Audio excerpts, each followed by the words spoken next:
Suppose I give you a function and I ask you to find the area under the curve on an interval.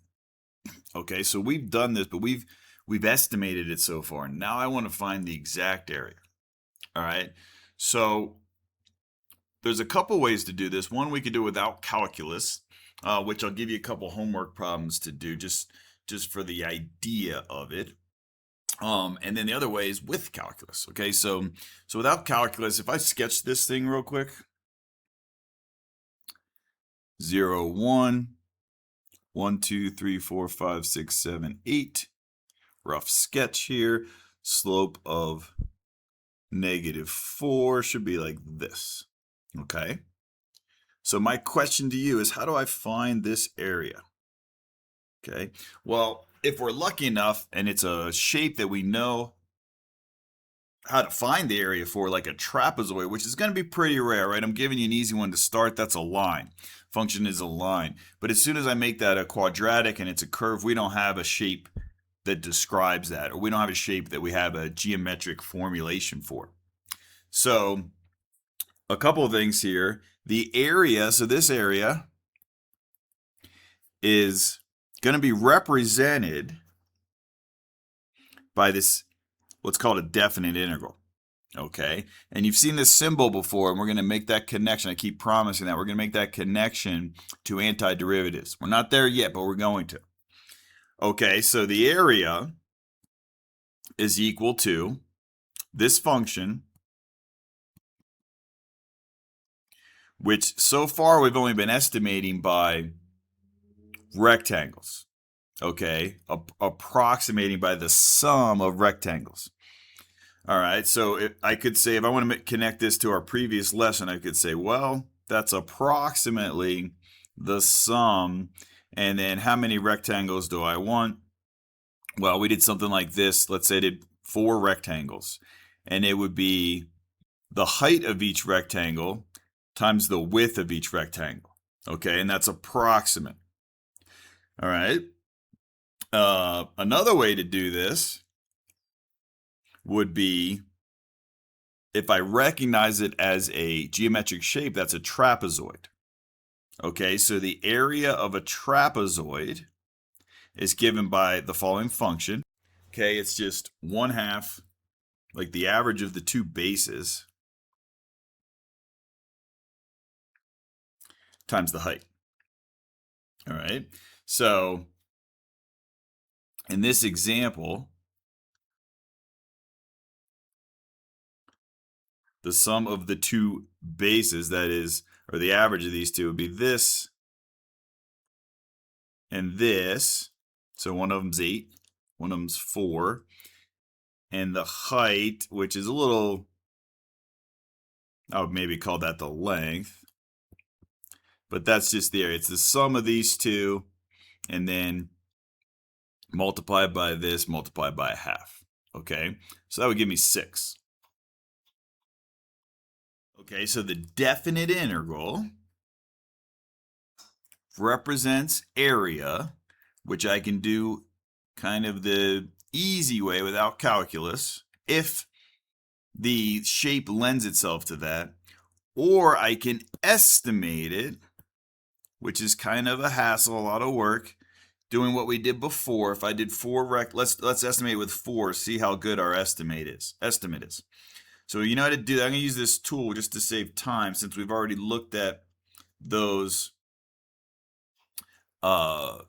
estimates that kind of take a long time. You multiply each, you break it into 4 equal sections. So the width of these would be 1/4, right? And then you would find the height. This would be a left estimate, which we did before.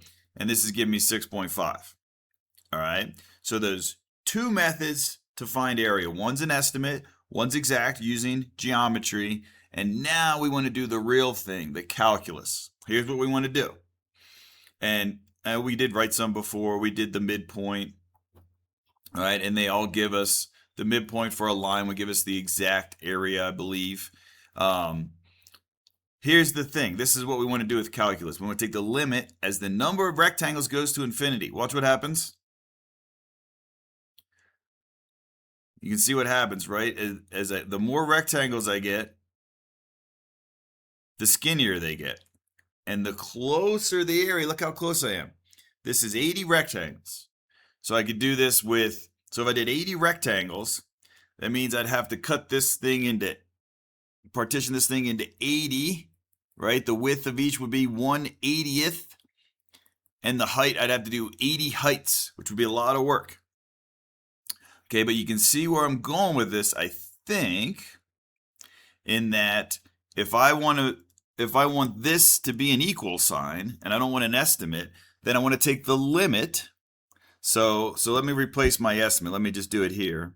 This definite integral, which we're just using notation to represent area, is actually equal to the limit as the number of rectangles goes to infinity. I can start at 1, go to infinity. Oh, sorry. Go to n, because n's going to infinity. And I go through the interval with each one of these, and then I represent that by x sub I, x sub 1, x sub 2, x sub 3, x sub 4, x sub 5, x sub 6, all the way to x sub n. This would be x sub n as I go through, and I multiply it by the width of each. Okay, so we did this as an estimate when n was 4, 5, or 6. I never made you do too many. But now this is the area. Okay, and I'm going to show you how to do this in the next couple videos. I'm going to give you a couple examples of this. It's a bit of a hassle. Okay, just like when we did the derivative by the limit process. But then we're going to have an easier way, and like I keep promising this, I'm going to make the connection between this sum and this. Remember what this symbol meant? It meant the antiderivative. So we're going to get back to that. So this notation means area, right? Not antiderivative yet, but when I have numbers here, that's a definite integral, so it means area. And now we know that this also means area. When I take the limit as n goes to infinity, we were estimating before, but now we can go exact. And this is kind of like a little side note, like an easy way to do it, which you won't do that often, but we'll do a few of these with the geometric way. But this is going to be our main way, and then later we're going to learn how to do this by antiderivatives. Okay, so before you move on to the next videos, I got 2 videos after this that are going to show you an example how to do this. It's algebra heavy. We need a couple formulas that we're going to need. For example, let me explain this one. This one's easy to explain.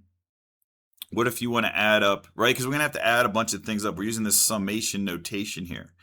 So what if you end up with a constant as I goes from 1 to n? Well, that would just be c plus c plus c plus c. How many times? N times, right? So that's a simple formula, c times n. Now what about these other ones? Well, these other ones don't look simple at all. But I'm not going to take the time to like prove these or go through them. Sometimes in math we say, okay, that's an established formula, we're just going to use it. Okay, so if I ever have to add up, which I will, add up I n times, there's a formula for that. It's just n times n plus 1 over 2. Okay, if you're interested, you can look these up pretty easily on YouTube to see where they come from or see the proofs of them, which aren't too bad, which probably use induction. I'm not sure if you've done that before. But for now, let's just say, okay, I got formulas, I'm going to use them. All right, so in the next 2 videos, I do a couple examples of finding the area using the Riemann sum limit process.